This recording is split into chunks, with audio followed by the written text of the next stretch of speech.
Welcome friends. आज हम बात करेंगे आपके क्लास 10th आरबीसी बोर्ड के जो मॉडल पेपर है वो आपका है विज्ञान का मॉडल पेपर रहने वाला है कक्षा 10 का अर्धवार्षिक परीक्षा 2024-25 का। तो आपका पेपर है वो टोटल रहने वाला है 70 नंबर का और जो टाइमिंग रहेगा वो आपका रहेगा 3 घंटा 15 मिनट का। अब ये जो पेपर है इसमें से खंडों में जो प्रश्न पत्र को दो प्रकार के खंडों में विभाजित किया गया है, खंड अ व खंड ब में।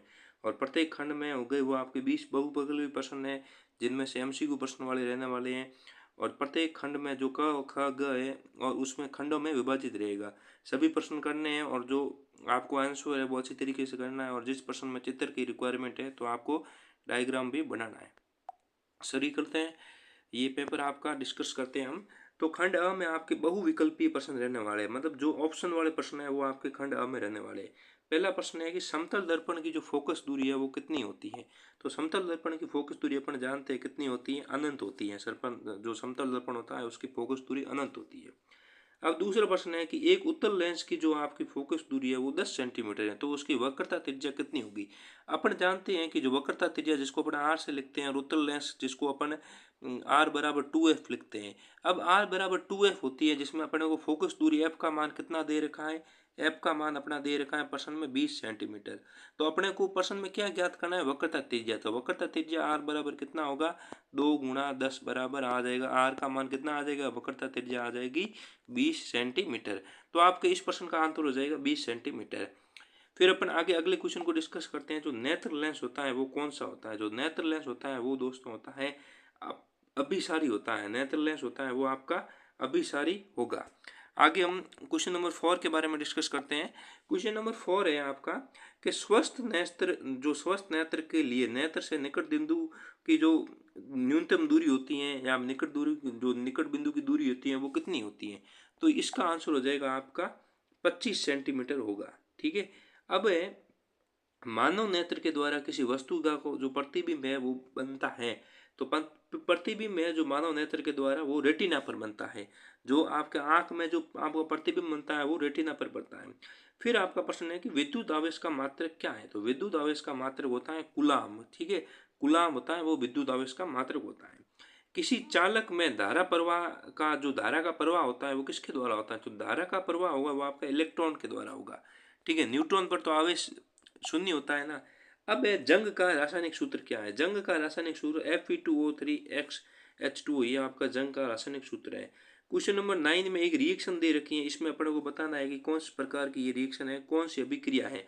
तो ये जो रिएक्शन है वो आपकी विस्थापन अभिक्रिया है। विस्थापन का मतलब है जो FeO2 है जिसमें O का मॉलिक्यूल है वो विस्थापित हो रहा है।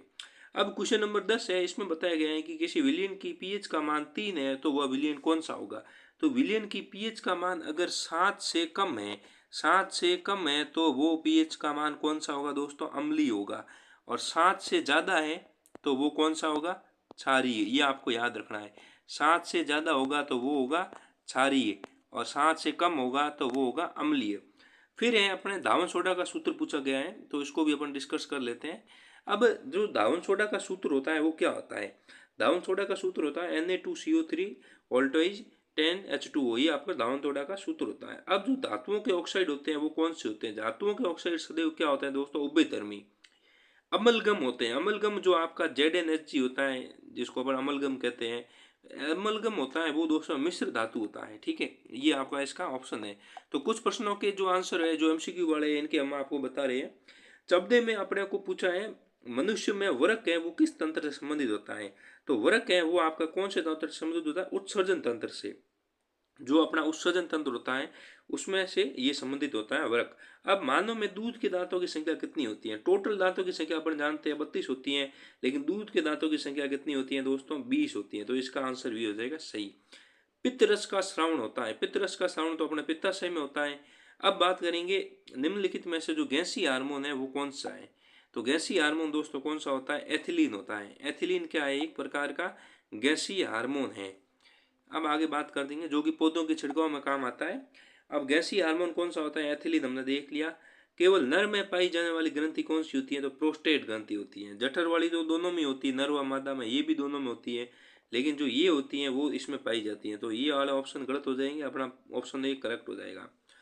फिर आगे क्वेश्चन बात करते हैं मुकुलन किस में पाया जाता है। जो मुकुलन है, मुकुलन एक प्रकार का जो क्रिया होता है या उसको बडिंग कह सकते हैं, वो आपका पाया जाता है हाइड्रा में। हाइड्रा एक प्रकार का जलीय जीव होता है जिसमें आपका मुकुलन पाया जाता है। मुकुलन का मतलब पहला एक ऐसे थी, फिर ये दो भागों में बट गई, ऐसे जो मुकुलन की क्रिया होती है। अब स्त्रियों में जो आर्थो चक्र है, जो मेंस्ट्रुअल साइकिल है, जो मासिक धर्म है, वो पूरा कितने दिनों में होता है, तो वो होता है आपके 28 दिनों में। फिर अपना प्रश्न है खंड ब वाले प्रश्न। खंड ब वाले प्रश्न में अपने को क्या पातना है, वर्णनात्मक प्रश्न है और इसमें उपखंड ए दे रखा है, जिसमें से फिजिक्स के प्रश्न दे रखे हैं, जिसमें से अपने को बताया है कि प्रकाश का अपवर्तन है वो क्या होता है, उसको चित्र के द्वारा समझाना है और अपवर्तन के नियम भी लिखने हैं। प्रकाश का अपवर्तन होता है ना, कभी प्रकाश एक माध्यम से दूसरे माध्यम में जाता है तो उसकी जो किरण होती है वो विचलित हो जाती है। फिर प्रश्न है कि एक अवतल दर्पण की फोकस दूरी 10 सेंटीमीटर है, इसके सामने ध्रुव से 15 सेंटीमीटर की दूरी पर 3 सेंटीमीटर ऊंची एक मोमबत्ती रखी है, तो मोमबत्ती की स्थिति और उसकी आपकी दूरी ज्ञात करनी है। और अगला प्रश्न है आपका प्रकाश का प्रकीर्णन किसे कहते हैं। किस रंग का जो प्रकीर्णन होता है वो सबसे अधिक तथा प्रकीर्णन सबसे कम होता है। स्वच्छ आकाश नीला क्यों दिखाई देता है, वायुमंडल में होता है ना। फिर अपना नेक्स्ट क्वेश्चन है निकट दृष्टि दोष क्या है, इसके कारण क्या है और दूर करने के उपाय लिखिए। जो निकट दृष्टि दोष में क्या होता है, जो दूर की वस्तु है वो स्पष्ट नहीं दिखाई देती है और दूर करने के उपाय भी लिखने हैं। ओम का नियम क्या है, ओम का नियम दोस्तों आपको पता ही होगा, वी बराबर क्या होता है आई आर, वी बराबर आई आर होता है दोस्तों ओम का नियम। अब ओम का नियम को आपको प्रायोगिक सत्यापन के रूप में देखना है। वी विभव होता है, आई होता है वो आपकी धारा और आर होता है वो आपका प्रतिरोध रेजिस्टेंस। फिर है संचारण तथा विकृत गंधिता क्या है, इससे बचने के उपाय लिखिए। फिर आपका नेक्स्ट क्वेश्चन है पीएच कांत किसे कहते हैं, इसका सूत्र लिखिए। और एक विलियन का हाइड्रोजन आयन सांद्रण 10⁻⁻8 मोल प्रति लीटर है, तो विलियन की पीएच ज्ञात करनी है, जो आपका फॉर्मूला है पीएच ज्ञात करने का उससे।